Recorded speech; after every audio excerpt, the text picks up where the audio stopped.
بسم الله والحمد لله والصلاة والسلام على رسول الله صلى الله عليه وسلم. بوتاجاز يونفرسا 4 شعلة. بالنسبة للفرن ناره بتوطى لوحدها او بتفصل بيطفي. هنوريكم كده. انا كده مشغل الفرن. على كده انا كده مشغل الفرن اهوت والشوايه. انا هنعمل له تعديل، مشغل الاتنين مع بعض في وقت واحد اهو. بس نار الفرن ضعيفة واطية، يعني نار الشوايه اعلى منها، المفروض العكس. فاول حاجه ان هنعملها في اول ما بتفتح الباب كده بتلاقي سلكه في الوش كده، الحساس اللي هو انا هشده دوت اهو. ده الحساس ده احيانا بيخرف. ده المفروض لما بيسخن زياده عن اللازم بيفصل، لكن ده مجرد ما بيلحقش يسخن بيفصل وبيوطى. فانا اول حاجه هشيله. فالنار زي ما هي.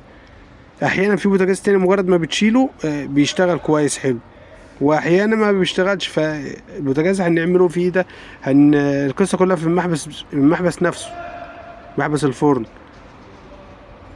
انا هوريكم برضو تاني. ادي الفرن ضعيف جدا، هو مش باين ولا، بس ده والع، هو كده مولع. طبعا كده ما ينفعش، ده كده يبوظ الاكل. انا بس بوريكم بس قبل ما اعمله وبعد ما اعمله اهو. نار واطيه خالص اهو. كده طفيت الكشاف اهو عشان يبان معاكم اهو. كده ده يعتبر كده الواطي، فهو المفروض يكون اعلى من كده. فالشغله كلها في المحبس بتاع الفرن بقى. ادي السلك الحساس اللي احنا فصلناه من تحت في الفرن نازل على الفرن، وهو الجزء ده المشكله في الجزء ده كله. فهو ده مربوط بمسمارين، مسمار فوق ومسمار تحت. ف ادي المسمار اللي تحت اهوت، وادي المسمار اللي فوق، وماسورة الفرن. هم دول 3 حاجات اللي هيتحلوا. دي ماسورة الفرن. ماسورة الشوايه على القديم انا مطببها، لان انا عامل تعديل مشغل الاتنين مع بعض في وقت واحد، مزود محبس هنا ومشغل الفرن والشوايه مع بعض. فانا لازم اطبب ناحيه الشوايه عشان لو حد فتح بالغلط ما يطلعش غاز. واشيل اول حاجه المفتاح، واجيب مفك صليب طويل من غير ما احل اي حاجه. المفك هيطول المحبس بس يكون طويل شويه عشان ما احلش المرايه اللي فيها المفاتيح دي ولا اي حاجه، يبقى قدامي كل حاجه اهو. وادي المسمار اللي تحت اهو، انا هويته. وماسوره الفرن. ماسوره الفرن ده مفتاح 13 او 14، بس هو غالبا 13، يعني 13 بلدي يحل معاك.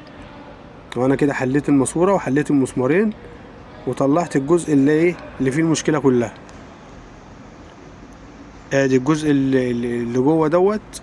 ده بيبقى قافل على المحبس، قافل غاز، فاتح نسبه صغيره بسيطه جدا.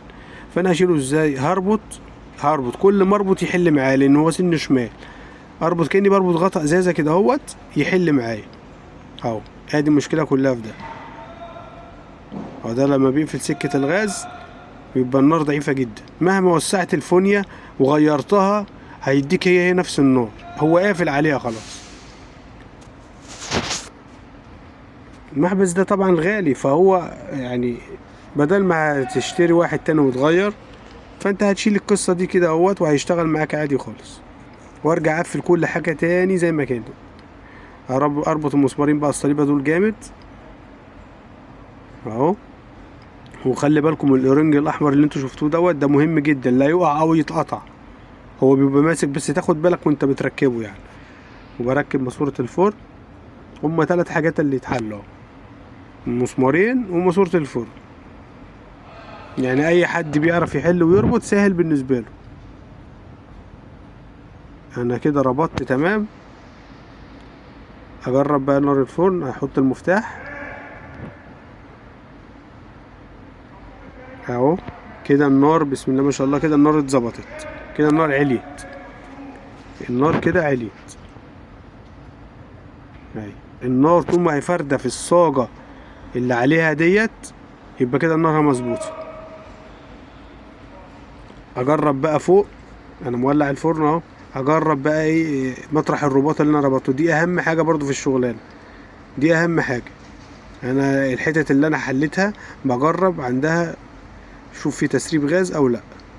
طبعا انا راجل صناعي بجرب بالكبريت عادي. لو حد خايف هيجيب سفنجة فيها زيت صابون بريل ويشوفها. ادي النار كده هي عالية اهي. وبحب انا بقى اوطي من المحبس من فوق كده قبل ما اطفي حاجة بسيطة، على يعمل الساعة 10 او الساعة 11، كأن الساعة قدامك على الساعة 11 هيديك الواطي. والعالي انا بعلي ايه براحتي، انزل على 9 على 7 على 8 اي حاجة حسب الساعة يعني زي ما بقول لكم.